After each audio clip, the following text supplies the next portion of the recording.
नमस्कार, आप देख रहे हैं कशिश न्यूज का खास कार्यक्रम नेताजी मैदान में है। और आज हमारी बातचीत एक दिग्गज नेता जो कि जनसुराज से आते हैं उनसे होने वाली है और जनसुराज की भूमिका, रणनीति, इतिहास और भविष्य, इन तमाम पहलुओं पर हम उनसे बातचीत करेंगे और जानने की कोशिश करेंगे कि बिहार विधानसभा चुनाव में जनसुराज की भूमिका क्या होने वाली है और कैसा उन्हें जनता की तरफ से रिस्पॉन्स भी मिलता हुआ नजर आया है। तो चलिए बिना देरी सीधे इनसे बातचीत करते हैं। हमारे साथ नीतीश दांगी जी जुड़े हुए हैं। नीतीश जी, बहुत बहुत स्वागत है आपका कशिश न्यूज पर। और मेरा सबसे पहला सवाल आपसे होगा, आपके अध्यक्ष पहले सलाहकार भी रहे और उसके बाद एक सफल राजनीतिज्ञ की तरफ से भी सामने आया, और बतौर राजनीति में उनका ये कदम कितना महत्वपूर्ण हो सकता है आप जैसे कार्यकर्ताओं के लिए? देखिए, अनुभव तो उनको देख लीजिए कि सारे, हमको लगता है कि भारत का कोई ऐसा कोना नहीं बचा होगा जिन्होंने जब उन्होंने काम नहीं किया होगा। किसी बहुत सारे मुख्यमंत्री और प्रधानमंत्री तक के लिए उन्होंने काम किया है। और आज वो अपने बिहार के युवा के लिए, बिहार के नौजवान के लिए, बिहार के लोगों के लिए काम कर रहे हैं। आज भी वो राजनीतिक पार्टी तो है, लेकिन आज भी काम वही कर रहे हैं। आज लोगों को, युवाओं को, नए नए चेहरे को मौका दे रहे हैं और उनको सदन तक पहुंचाने के लिए प्रयासरत हैं। नए लोगों का जैसा कि आपने जिक्र किया, कितनी इस सीटों पर 243 सीट है बिहार विधानसभा में, और तैयारी कहां से कितनी हो पाई है इस पूरे, अगर हम पिछले दिनों की बात करें तो क्या कुछ नजारा रहा? देखिए, पूरा प्रशांत किशोर जी ने और जनसुराज पार्टी के जितने भी लोग हैं सब 243 के 243 सीट पर तैयारी कर रहे हैं। और यही नहीं, उन्होंने पूरे बिहार का भ्रमण किया और भ्रमण कर करके गांव-गांव जा करके, डोर डोर जा करके समाज के उस पैदान तक गए, सबसे अंतिम पैदान तक गए, समाज से सबसे निचले स्तर तक गए और उनके बारे में जाना और उनके समस्याओं के बारे में समझा। उसके बाद उन्होंने 243 सीट पर अपना प्रत्याशी उतारने का काम किया है। तो गांव के और हर लास्ट छोर तक अगर बोले तो बिहार के अंतिम राज्य तक और उस समाज तक उन्होंने गया जो समाज तक अभी तक कोई राजनीतिक दल या उनका बेटा होता। अक्सर क्या है कि जितने भी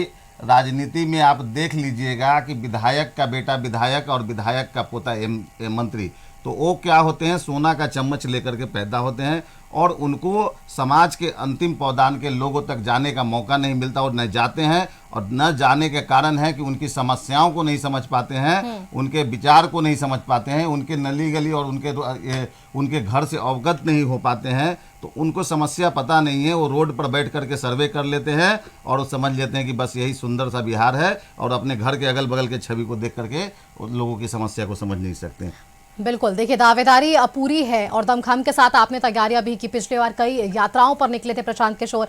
अगर उनकी सीट की बात करें तो किस सीट से प्रशांत किशोर इस बार जो है वो मैदान में उतरने वाले हैं और वहां किस तरह से वे रणनीति बनाते हुए नजर आए हैं पिछले दिनों की अगर हम बात करें तो? देखिए, प्रशांत किशोर जी की बात करें तो पूरे बिहार के अभी मुखिया हैं और कहीं पे भी उनको तो खुला चैलेंज कर रहे हैं कि जहाँ भी हमारी माने पार्टी के लोग का चाहेंगे वहाँ पर लड़ाएंगे, वहाँ पर हम लड़ने को तैयार हैं। और होता भी यही है। कोई प्रशांत किशोर जी की बात है, कोई भी अन्य प्रत्याशी भी यही करता है कि भाई वो तो तैयारी पूरे बिहार में कर रहे हैं, तो पूरे बिहार में ऐसा उनका ये भी कहना है, या तो देखिए इलेक्शन के लिए दो चीज़ होना चाहिए, या तो कर्म भूमि होना चाहिए, नहीं तो जन्म भूमि होना चाहिए। तो कर्म भूमि और जन्म भूमि दोनों, तो वो पूरे बिहार के लिए काम कर रहे हैं, तो उनके लिए तो पूरा बिहार ही कर्म भूमि है, तो कहीं से इलेक्शन लड़ सकते हैं। इस बात पर कोई एतराज नहीं है। एक विश्वास है आप लोगों को अपनी पार्टी के प्रति, और जो यात्राएं आपने की उससे कहीं ना कहीं जो एक पॉजिटिव रिस्पांस सामने आया है लोगों के बीच से, वो यही विश्वास जो है वो नजर आ पा रहा है। अगर तमाम दूसरे प्रत्याशियों के लिए अगर हम बात करें जो कि संभावित प्रत्याशी हो सकते हैं, उनकी चयन की प्रक्रिया क्या कुछ रही है? क्योंकि देखिए, जनसुराज एक ऐसी पार्टी जो हम अब तक समझ पाए हैं, नए लोगों को मौका देने की बातें आपकी तरफ से लगातार कही गई है। तो ऐसे में क्या हम ये कह सकते हैं कि उन 243 सीटों पर हमें नए चेहरे नजर आने वाले हैं, नए युवा नजर आने वाले हैं, जो कहीं ना कहीं बागडोर आने वाले समय में बिहार का संभालते नजर आएंगे?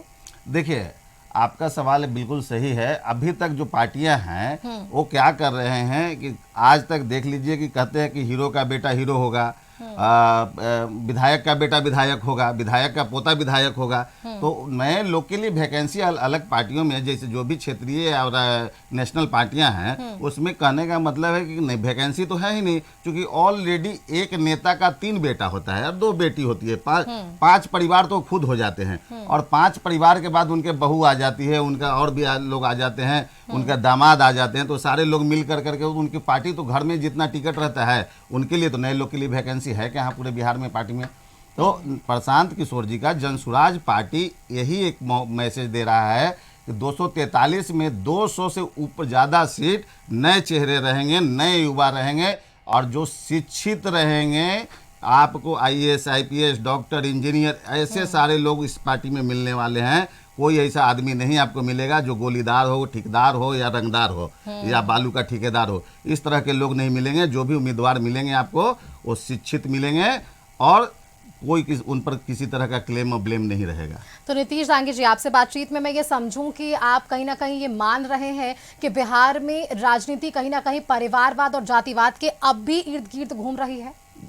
स्वाभाविक है, आप देख लीजिए, हर पार्टी में उठा करके आप देख लीजिए, जितने भी लोग हैं, आप किसी भी विधायक को देख लीजिए, सबसे पहले क्या करता है, पेड़ लगाता है, कार्यकर्ता काम करता है, कार्यकर्ता से आप काम करवा लेते हैं, कार्यकर्ता सारा चीज़ आपके लिए डिवोटिव रहता है। वो आपके लिए एक समझिए पौधा है, अगर पौधा को रोपे और पौधा के रोपने के बाद वो पौधा अगर आपको छाया नहीं दे रहा है या फल नहीं दे रहा है, तो उस पौधे को क्या कीजिएगा, आप काट करके फेंक दीजिएगा।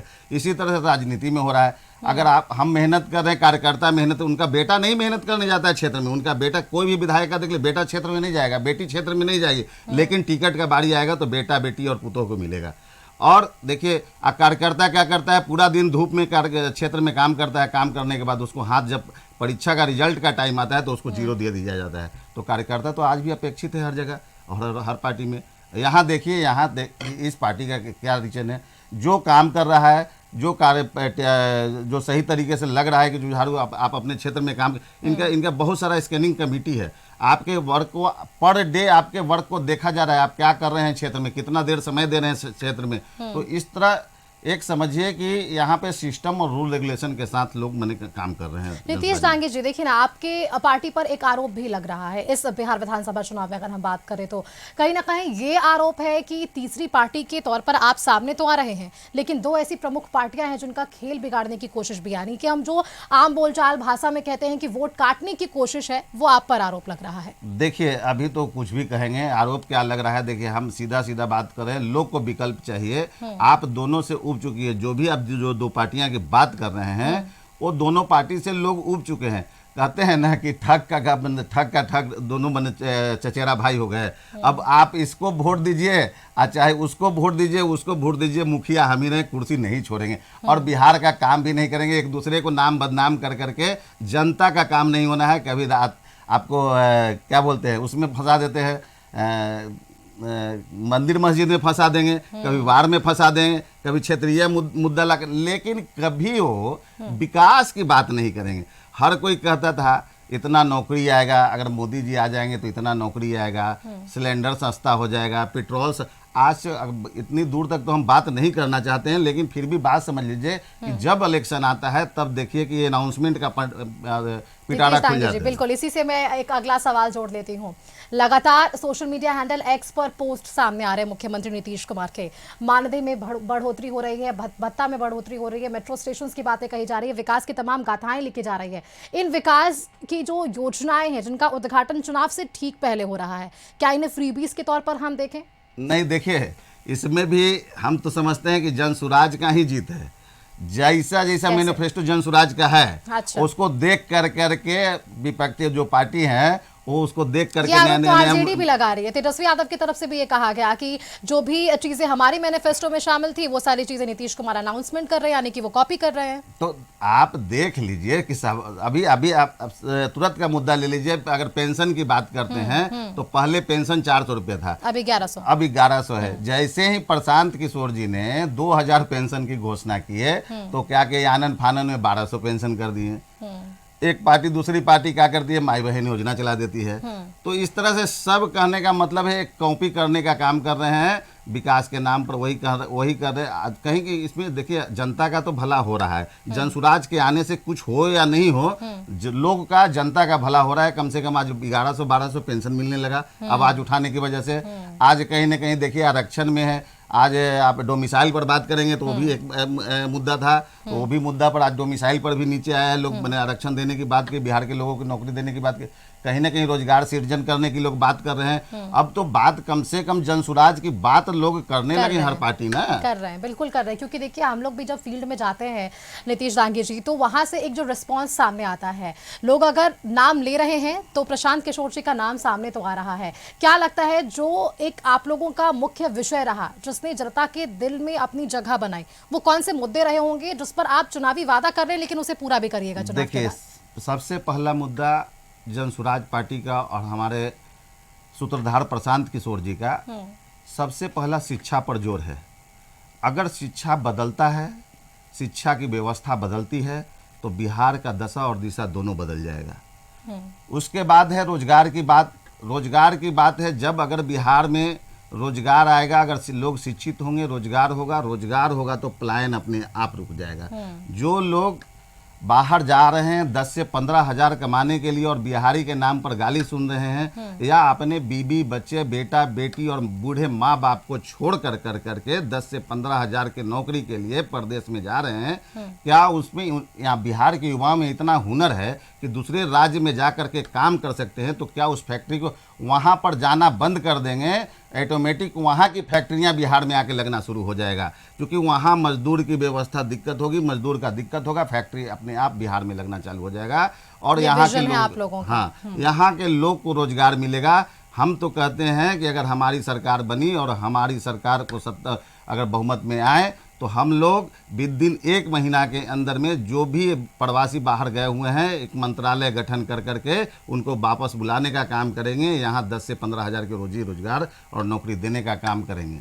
बिल्कुल। ये चलिए, आपकी तरफ से चुनावी वादे जरूर है, आशा है कि इन तमाम जो आप वादा और दावा कर रहे हैं ये चुनाव के बाद भी पूरा हो। एक आपसे सवाल है, आप कई दिनों से राजनीति में रहे होंगे, पहले की राजनीति भी आपने देखी होगी, आपकी राजनीति भी आप देख रहे हैं।